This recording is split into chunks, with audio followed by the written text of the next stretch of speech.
বন্ধুরা, আমি রাস্তাতে যাওয়ার সময় সাইনবোর্ডে দেখতে পাই একটি বাচ্চা দেখাশোনার কারণে মাসে 5 লক্ষ টাকা স্যালারি দেওয়া হবে। তখনই দিন দুপুরে একটি লোক বাচ্চাটিকে কিডন্যাপ করার জন্য তাড়া করতে থাকে, তাই আমি তাকে ল্যাং মেরে ফেলে দিই। আরে আরে, আম্বানি মাস আপনার লাগেনি তো, উঠুন। তুমি আম্বানি হয়ে একটি বাচ্চাকে কিডন্যাপ করছো, লজ্জা করে না? পাপা তুমি ঠিক আছো তো? কি এটা তোমার পাপা? তুমি একটি বেবি টিচারের জন্য 500 কোটি টাকার অ্যাড কেন লাগিয়ে দিয়েছো? ও আচ্ছা, তাহলে এই মেয়ের জন্য বেবি টিচার লাগবে। লিলি বাসায় চলো। আমি বাসায় যাব না, আমাকে ওই বেবি টিচারের বদলে এই বেবি টিচার প্রয়োজন। আমি তো নিজেই এখনো বাচ্চা, অন্যকে কিভাবে দেখাশোনা করবো? আপনি আমার বেবি টিচার হলে আমি আপনার বিয়ে আমার বাবার সঙ্গে করিয়ে দিব। বাচ্চাটির কথা শুনে মনে হচ্ছে আমার বিয়েটা ফিক্সড হয়ে গেছে। লিলি, আমি এখন ইন্টারভিউ দিতে যাচ্ছি, আমার নাম্বারটি রাখো, যখনই প্রয়োজন হবে কল দিবে। আচ্ছা ঠিক আছে। দ্রুত বাইরে যা, আপনি লেট করে এসেছেন তাই আপনি বাইরে যাবেন। বেকুব কোথাকার, আমি আম্বানি গ্রুপের সিওর হবো বউ, আর তুই আমাকে বাইরে যেতে বলিস? আচ্ছা তাহলে তুই ইন্টারভিউ দিতে এসেছিস, তোকে জব হওয়ার আগেই বের করে দেওয়া হলো, বেরিয়ে যায় এখান থেকে। তখনই আমার ফোনে একটি কল আসে এবং শয়তান মেয়েটি আমাকে ধাক্কা মেরে দেয়। বন্ধুরা, নেক্সট পার্টের জন্য ভিডিওটা লাইক করে চ্যানেলটিকে সাবস্ক্রাইব করো। বন্ধুরা, এই কিউট বিড়ালটা রাহুলের গাড়ির সামনে চলে আসে। রাহুল মনে করে হয়তো বিড়ালটার কোনো মালিক নাই, এই জন্য সে বিড়ালটাকে নিজের সঙ্গে করে নিয়ে যায়। বিড়ালটি এতটা কিউট ছিল রাহুল তাকে ছাড়তে পারছিল না, কিন্তু কিছুক্ষণ পর রাহুল বিড়ালটিকে কোলের মধ্যে নিয়ে ঘুমিয়ে পড়ে। কিন্তু রাহুল এটা জানতো না ওই বিড়ালটা একটা সুন্দরী মেয়ে। মেয়েটি বুঝতে পেরেছিল এই লোকটা অনেক নাছরবান্দা, এই জন্য রাহুল ঘুমানোর সময় মেয়েটি ওইখান থেকে চুপি চুপি বেরিয়ে আসে। মেয়েটি বিড়ালে রূপান্তর হওয়ার কারণটি হলো কিছুদিন আগে মেয়েটি তার বিজনেস পার্টনারের সঙ্গে একটা ডিল ফাইনাল করতে চেয়েছিল। তখনই রাহুল ওইখানে চলে আসে আর সে ওই প্রজেক্টটা তার নিজের নামে করে নেয়। আর এটি দেখে মেয়েটির অনেক খারাপ লাগে। রাগের মাথায় মেয়েটি এসে রাহুলের কার্ডটি নষ্ট করতে থাকে, আর তখনই আকাশ থেকে একটি তারা খুলে এসে তার মাথায় লাগে। তারপরে সে বিড়ালে রূপান্তরিত হয়ে যায়। আর তখনই রাহুল তাকে ওইখান থেকে তুলে বাসায় নিয়ে আসে। মেয়েটি তার বাসা ফেরার সঙ্গে সঙ্গে তার বাবা তাকে বকতে থাকে, কারণ সে মনে করেছিল হয়তো সে ইচ্ছা করে প্রজেক্টটি নষ্ট করেছে। মেয়েটি কান্না করতে করতে বলে ওই লোকটা প্রজেক্টে ছিনিয়ে নিয়েছে। গল্প এখানেই শেষ নয়, ও চালাক বড় বোন ওর উপর দোষ দিতে থাকে, বলে ও ওই লোকটা মানে রাহুলকে পছন্দ করে, এই জন্য সে নিজের প্রজেক্টে ছেড়ে দিয়েছে।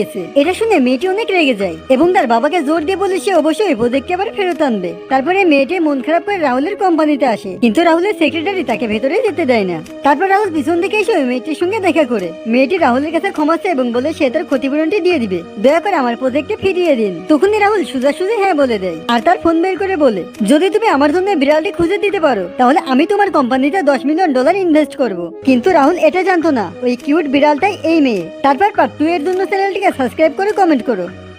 বন্ধুরা, মেয়েটি তার বাবার মুখ থেকে শুনে ফেলায় তার বাবা নাকি তাকে পছন্দ করে না। এই মেয়েটিকে নাকি সরানোর জন্য সে অনাথ আশ্রয় থেকে একটি বাচ্চা দত্তক নিচ্ছে। এটা শুনে মেয়েটির মন অনেক ভেঙে পড়ে এবং সে বাইরে এসে তার নানির কাছে কল করে। সে তার কাছে বলে আমি এখানে আর থাকতে চাই না, কারণ তার পাপা তাকে আর ভালোবাসে না, অনেক ঘৃণা করে। নানি এটা শুনে দ্রুত এসে মেয়েটিকে তার সঙ্গে নিয়ে যায়। তখন নানি ভাবতে থাকে আমার বয়স অনেক হয়ে গেছে আর আমিও তো সারা জীবন ওকে দেখাশোনা করতে পারবো না। তাই সে চিন্তা করে মেয়েটিকে এমন বাসাতে দিবে যেখানে ওর ভালো করে দেখাশোনা হবে আর যেখানে ওর একাকিত্ব বোধ না হয়। তারপর নানি একটি ভালো পরিবারের সঙ্গে কন্ট্যাক্ট করে। তারা দেশের মধ্যে অনেক প্রভাবশালী লোক, কিন্তু তাদের কোনো নিজের বাচ্চা ছিল না। তারা দুজনে মেয়েটিকে দেখে তাদের অনেক ভালো লাগে এবং মেয়েটাকেও তাদেরকে অনেক ভালো লাগে, তাই তারা মেয়েটিকে তাদের সঙ্গে নেওয়ার সিদ্ধান্ত নেয়। মেয়েটিও তাদের কথায় রাজি হয়ে যায়, কিন্তু মেয়েটির একটি ইচ্ছা ছিল, সে যাওয়ার আগে তার বাবার সঙ্গে তার শেষ জন্মদিনটা পালন করতে চায়, যেটার আর মাত্র 3 দিন বাকি ছিল। তখন তারা বলে আচ্ছা ঠিক আছে, আমরা তাহলে 3 দিন পরে এসে তাকে নিয়ে যাব। মেয়েটি যখন বাসায় ফিরে আসে তখন সে দেখতে পায় তার বাবা অলরেডি একটা মেয়েকে নিয়ে চলে এসেছে, যাকে সে অনাথ আশ্রয় থেকে নিয়ে এসেছিল। আর এটি দেখে মেয়েটির মন অনেক ভেঙে পড়ে, কারণ সে ভেবেছিল হয়তো বাবা তার সঙ্গে মজা করছে, কিন্তু এখন তার কাছে এটা চাপ হয়ে যায় এবং ওই মেয়েটিকে তার জায়গায় বসাবে। মেয়েটির সঙ্গে তার বাবার এরকম করার কারণটা হলো মেয়েটি যখন জন্মগ্রহণ করে তখন তার মা মারা যায়, এই জন্য তার বাবা কখনোই তাকে নিজের মেয়ে হিসেবে মন থেকে মানেনি। মেয়েটি যখন তার চোখের সামনে এসব দেখে তখন সে সিদ্ধান্ত নেয় সে এখানে আর 1 সেকেন্ডও থাকবে না। তারপর সে তার নতুন বাবা মাদের কল করে এবং আসতে বলে। তখন তার বাবা মা এসে বলে আচ্ছা চলো এবার তোমার আসল বাসায়। তারপর নেক্সট পার্ট দেখার জন্য ভিডিওটা লাইক করে চ্যানেলটিকে সাবস্ক্রাইব করো। আরে ম্যাম এই কাপড়টার প্রাইস কত? 25,000। আচ্ছা আমাকে এটি প্যাক করে দিন। এখানে ক্যাশ এলাও না, আপনাকে ফোন পে করতে হবে। কি এখানে ক্যাশ কেন এলাও নয়? এটা আম্বানি হাউস, এখানে ক্যাশ নয়, ফোন পে চলে অনলি। ঠিক আছে, যে টাকাগুলো বাঁচছে আমি ওইটারও কিছু কিনে নিচ্ছি। যত সব ওই ফকিন্নি ভাগ ওখান থেকে। ওই ড্রেসে হাত দিবি না, ওইটা অনেক দামি, তোর মতো ফকিন্নি ওইটা কিনতে পারবে না। তাই প্রাইস কত? 10 লক্ষ।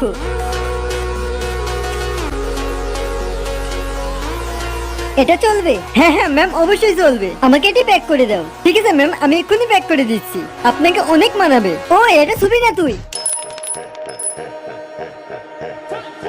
কেউ হাত দিলে আমি সেই কাপড় ইউজ করি না।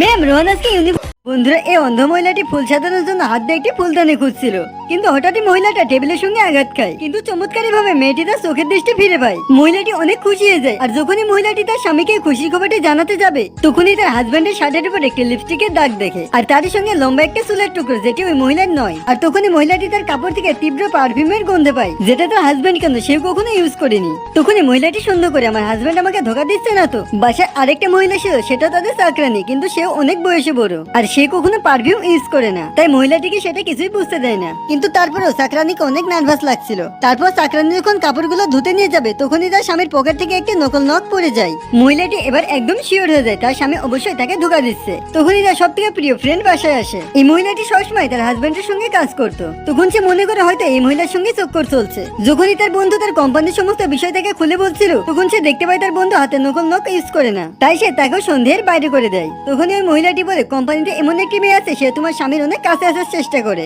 তার হাজবেন্ড তাকে সত্যি ধোকা দিচ্ছে নাকি সেটা চেক করার জন্য সে তাকে অফিসে নিয়ে যায়। যখনই মহিলাটি কোম্পানিতে পৌঁছায়, তখনই দেখতে পাই কোম্পানির সকল কর্মচারী একে অপরের সঙ্গে ফুসফুস করছে, এবং তার হাজবেন্ডের অফিসের দরজা এবং পর্দা সম্পূর্ণভাবে বন্ধ ছিল। তখনই মহিলাটি সন্দেহ করে অফিস রুমের মধ্যে কিছু একটা চলছে। মেয়েটি রেগে যে দরজাটি ভেঙে ভিতরে চলে আসে, আর সঙ্গে সঙ্গে চারিদিক থেকে কর্মচারী বৃন্দ জড়ি উড়াতে শুরু করে। তখন জানা গেল আজকে নাকি তাদের বিবাহ বার্ষিকী ছিল। তার হাজবেন্ড তার কাছে আসে এবং তাকে অভিনন্দন জানায়। তারপর নেক্সট পার্টের জন্য কমেন্ট করো।